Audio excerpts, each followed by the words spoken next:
गेले अनेक वर्ष त्यांनी आज शिवसेनेमध्ये प्रवेश केलाय। मी त्यांचं मनापासून स्वागत केलेलं आहे, स्वागत करतो, त्यांचं अभिनंदन करतो। कारण गेले अनेक वर्ष लोकप्रतिनिधी म्हणून नगरसेवकापासून आमदारापर्यंत त्यांचा प्रवास झाला आणि एक कार्यकर्ता कसा असावा, सर्वसामान्यांच्या सुखदुःखामध्ये धावून जाणारा, त्यांचं एक आदर्श उदाहरण धंगेकर यांच्या रूपाने आपण पाहतोय। आणि म्हणून ते खरं म्हणजे 10 वर्ष शिवसेनेचे नगरसेवक पण होते, त्यामुळे ते मूळ शिवसैनिक आहेत।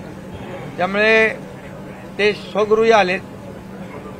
बाळासाहेबांचा विचार, दिघे साहेबांचा विचार आणि आम्ही गेल्या 2.5 वर्ष केलेलं या महाराष्ट्रामध्ये काम यावर प्रभावित होऊन त्यांनी स्वगृही येण्याचा निर्णय घेतला। मी त्यांचं मनापासून पुन्हा एकदा स्वागत करतो। पुण्यामध्ये त्यांच्या येण्याने शिवसेनेला ताकद मिळेल, शिवसेना वाढीला फायदा होईल आणि नक्कीच एक त्यांनी जो विश्वास दाखवलेला आहे की कार्यकर्त्यांच्या मागे उभा राहणारा नेता, कार्यकर्त्यांच्या मागे कार्यकर्त्यांना बळ देणारा नेता म्हणून आज त्यांनी माझ्यावर जो विश्वास टाकलेला आहे, तो विश्वास त्यांचा कदापि त्याला तडा जाणार नाही। आणि ज्या भागामध्ये पुणे जिल्ह्यामध्ये, पुणे शहरामध्ये एक त्यांची टीम जी आहे ती लोकसेवेचं काम करेल। खऱ्या अर्थाने त्यांची ओळख देखील कार्यकर्त्याबरोबर लोकांमधला नेता म्हणून, लोकनेता म्हणून त्यांची ओळख त्या ठिकाणी आहे। आणि नक्कीच आमचे शिवसेनेचे सर्व पदाधिकारी, कार्यकर्ते आणि रवींद्र धंगेकर त्यांचे सर्व पदाधिकारी, कार्यकर्ते एकत्र येऊन एक दिलाने काम करतील, पक्षाला पुढे घेऊन जातील, शिवसेना वाढवतील आणि बाळासाहेबांचे, दिघे साहेबांचे विचार पुढे नेतील असा विश्वास मी या ठिकाणी व्यक्त करतो। सर, आणि आता शिवसेनेमध्ये आल्यामुळे लोकांना कळेल, आतापर्यंत थोडं कसं लोकांना कळेल हु इज धंगेकर। आणि जसं 3 वर्षापूर्वी या महाराष्ट्राने पाहिलं, देशाने पाहिलं, जगभरातल्या अनेक देशांनी पाहिलं की एक सर्वसामान्य एकनाथ शिंदे कोण आहे आणि एक कार्यकर्ता या सर्वसामान्य महाराष्ट्रातल्या सर्वसामान्यांच्या मनातलं सरकार आणू शकतो। आणि म्हणून जो विश्वास त्यांनी दाखवलेला आहे, या विश्वासाला तडा जाणार नाही। कारण शेवटी हा शिवसेना हा कार्यकर्त्यांचा पक्ष आहे, हा मालक नोकरांचा पक्ष नाही। यापूर्वी ज्या काही पद्धतीने पक्ष चालवला जात होता आणि त्यामुळेच अशा प्रकारचे अनेक कार्यकर्ते, पदाधिकारी माझ्यासोबत येत आहेत आणि माझ्यावर विश्वास ठेवत आहेत। खरं म्हणजे ही मोठी गोष्ट आहे। आणि एक सर्वसामान्य कार्यकर्ता ते मुख्यमंत्री, हे देखील जे काही प्रवास आहे हा संघर्षातून झालेला प्रवास आहे। आणि म्हणून जे पद मिळेल त्या पदाचा वापर सर्वसामान्याच्या जीवनामध्ये चांगले दिवस आणण्यासाठीच केला जाईल।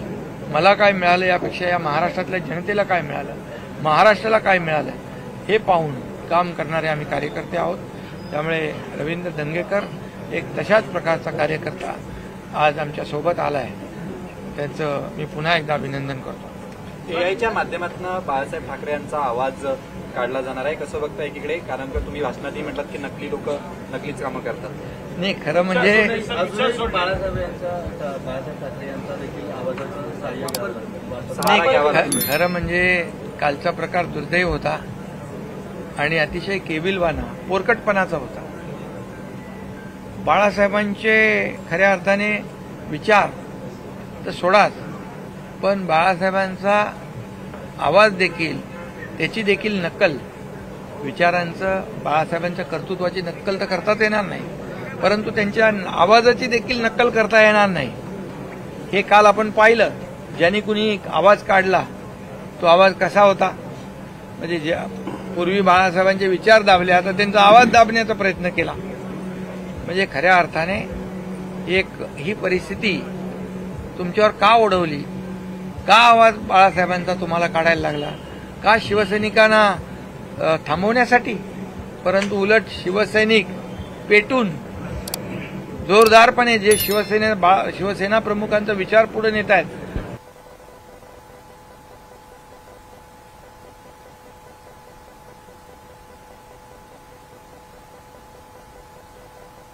काय आली आहे, आत्मचिंतन केलं पाहिजे, आत्मपरीक्षण केलं पाहिजे. आणि हे काम कोण करू शकतं? नकली आवाज काढण्याचा नकली लोकच करू शकतात. आणि मग नकली आणि असली हे लोकांच्या जनतेच्या दरबारामध्ये विधानसभेच्या निवडणुकीमध्ये लोकांनी शिक्कामोर्तब केलेला आहे. आणि म्हणून बाळासाहेबांच्या आवाजातली अनेक भाषणं आपण ऐकली, त्यांचे ज्वलंत हिंदुत्वाचे विचार आपण ऐकले. त्यांचा भाषण आणि त्यांचे विचार ऐकताना अंगावर शिवसैनिकांच्या रोम उभे राहतात, अंगावर काटा येतो. आणि अशा हिंदू हृदय सम्राट बाळासाहेबांचा नकली आवाज काढण्याचा पाप ज्यांनी केलं त्यांना बाळासाहेब कधीच माफ करतात. निर्धार शिबिराचं आयोजन करण्यात आलं होतं आणि आता राज्यभर असे निर्धार शिबिरं त्यांच्याकडून राबवले जाणार आहे. आगामी स्थानिक स्वराज्य संस्थेच्या निवडणुका आणि पालिकेच्या निवडणुकीमध्ये निर्धार करायचा आहे की ठाकरेंची शिवसेना पुन्हा एकदा आली पाहिजे, यासाठी या सगळ्या कार्यक्रमाचं आयोजन केलं. अरे बाबा, पुन्हा आली पाहिजे. विधानसभेच्या निवडणुकीमध्ये लोकांनी तुम्हाला तुमची जागा दाखवली आहे. जेव्हा बाळासाहेबांचे विचार तुम्ही सोडले, हिंदुत्वाचे विचार तुम्ही सोडले आणि बाळासाहेबांना नको त्या लोकांची तुम्ही संगत केली, तेव्हाच तर लोकांनी तुम्हाला ओळखलं. त्यामुळे सत्तेसाठी, खुर्चीसाठी कुठलीही तडजोड तुम्ही करू शकता हे लोकांनी पाहिलं. आणि म्हणून विधानसभेमध्ये या एकनाथ शिंदेला लोकांनी भरभरून साथ दिली. आम्ही 80 जागा लढवल्या आणि 60 जागा जिंकलो. उबाटापेक्षा 15 लाख मतं आम्हाला जास्त मिळाली. आणि उबाटा 100 जागा, 97 जागा लढली आणि अवघ्या 20च जागा. आरोपाचा तुम्ही किती केस काढला तरी सुद्धा आल्या 20च. आणि त्यामुळे मी जास्त काही आरोपाने उत्तर देत नाही. एवढंच मी सांगतो की अशा प्रकारचा केविलवाना प्रयत्न करून काही हासिल होणार नाही. आणि यामध्ये निर्धार शिबिर आयोजित करण्यापेक्षा आरोग्य शिबिर आयोजित केलं पाहिजे. कारण जे काही मानसिकता जी बदललेली आहे ती मानसिकताच दुरुस्त केली पाहिजे. पहिली आत्मचिंतन केलं पाहिजे. का लोक सोडून चालली आहेत, एवढे हजारो लाखो लोक येत आहेत, ते चुकीचे.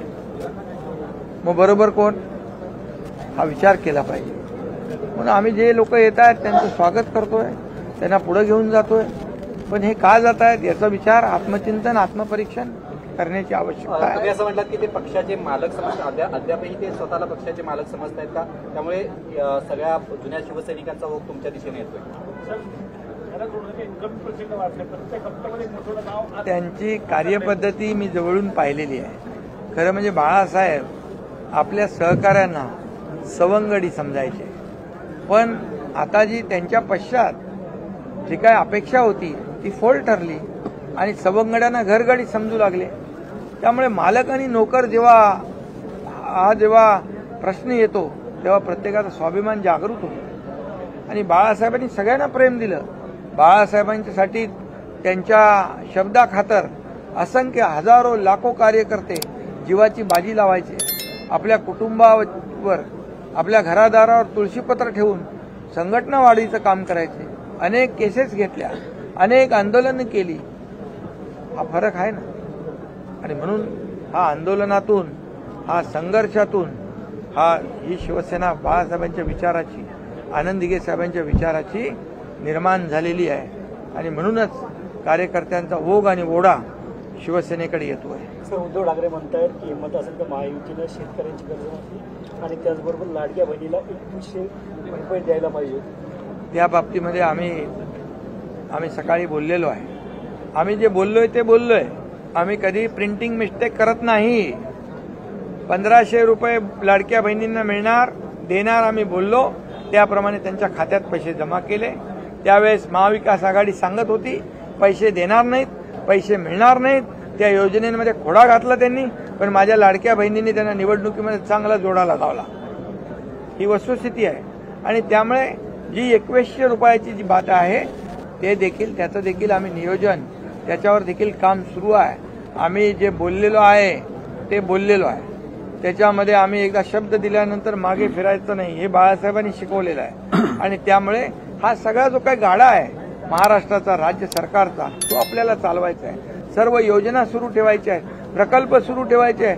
हे सगळं कसरत करून माझ्या लाडक्या बहिणी ज्या आहेत त्यांचे 1500 रुपये बंद झाले का? हे म्हणाले 1500 रुपये बंद होतील. ते कधीच बंद होणार नाहीत. आणि शेतकऱ्यांचा विषय, शेतकऱ्यांच्या देखील मागं आमचं सरकार उभं आहे. योग्य वेळी सगळे निर्णय होतील.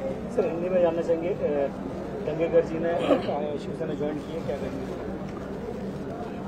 कांग्रेस के विधायक थे ना आप, रविंद्र दंगेकर, ये जो आज उन्होंने शिवसेना में प्रवेश किया है, मैं उनका बहुत बहुत स्वागत करता हूं, उनका अभिनंदन करता हूं, क्योंकि एक कार्यकर्ता के रूप में उन्होंने काम किया है. ये पहले शिवसेना के 10 साल नगर सेवक रह चुके हैं. ये फिर शिवसेना में शामिल हुए हैं क्योंकि बाला साहब ठाकरे जी के विचार जो है उनको यहाँ खींच के लाए हैं. और इसलिए उनके विचार, आनंदी साहब के विचार और एकनाथ शिंदे का काम, इसके ऊपर उन्होंने विश्वास रखा है. और इसीलिए मैं इनको चाहता भी हूँ कि उन्होंने जो काम किया है वहाँ पर घर घर में छोटे बड़े काम हो, घर घर में जाके उन लोगों की मदद करते थे. और इसलिए उनका वहाँ पुणे में एक लोकप्रियता में बहुत बड़ी उन्होंने लोकप्रियता उनको मिली है और लोक नेता के रूप में उन्होंने काम किया है. अभी ये शिवसेना में आने की वजह से हमारे कार्यकर्ता पार्टी के, हमारे पदाधिकारी, वो खुद और उनके साथ आए हुए सभी सहयोगी शिवसेना को बढ़ाएंगे, आगे बढ़ाएंगे, शिवसेना की ताकत बढ़ाएंगे और लोगों की सेवा करेंगे. और उनके पीछे एकनाथ शिंदे पूरी ताकत से खड़ा रहेगा. सर, इसलिए मैं उनका फिर एक बार स्वागत करता हूँ. सर, कल यूपी का एक कार्यक्रम था, एक मेला था, उसमें बाला साहब ठाकरे का AI से आवाज निकाली गई है, किस तरह से देखते हैं? ये तो बहुत थिल्लर ये जो चिल्लर काम किया है. ये बाला साहब ठाकरे जी का विचार जिन्होंने पहले दबाया, अभी उनका आवाज दबाने की कोशिश की है. ये बहुत बड़ा पाप है, ये बचपना है. ऐसे कोई रुकता है क्या? ये नौबत क्यों आई? शिव सैनिकों को पार्टी छोड़ना नहीं चाहिए, ये असली शिवसेना में नहीं जाना चाहिए, इसलिए ये किया है. क्यों नौबत आई है? ये सोचो, आत्मचिंतन करो. और बाला साहब ठाकरे जी का जो दहाड़ थी, उनकी जो आवाज थी, उनका जो हिंदुत्व के ऊपर भाषण था, ये पूरे देश ने देखा है. रोंगटे खड़े होते थे. और उनको कैसे आपने बनाया, कल कैसे वो एक वीडियो बनाया, ये तो सही ऐसी नौबत क्यों आई? मैं ज्यादा कुछ कहूंगा नहीं, लेकिन ऐसी नौबत बाला साहब ठाकरे जी की वीडियो, उनकी आवाज की नकली वीडियो बनाने का और क्यों नौबत आई, इसका विचार उन्होंने करना चाहिए. थैंक यू, धन्यवाद.